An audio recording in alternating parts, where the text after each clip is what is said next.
Here is the solar water heater I just built. I requisited the old water tank that I was going to throw out because it sprung a leak.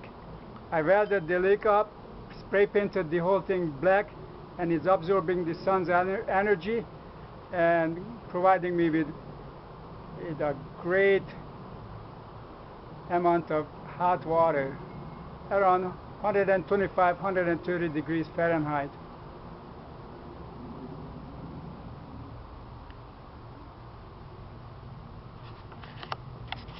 Here is the half-inch pipe that goes into the house.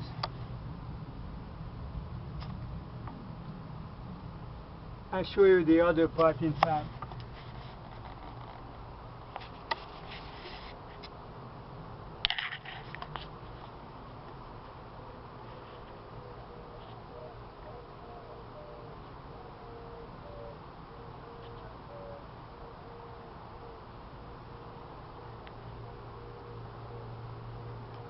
On the right side, cold water is going in. On the left side, the hot water is coming out.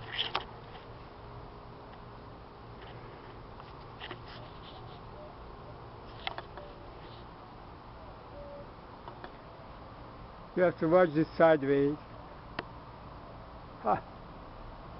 Just to have the whole picture in.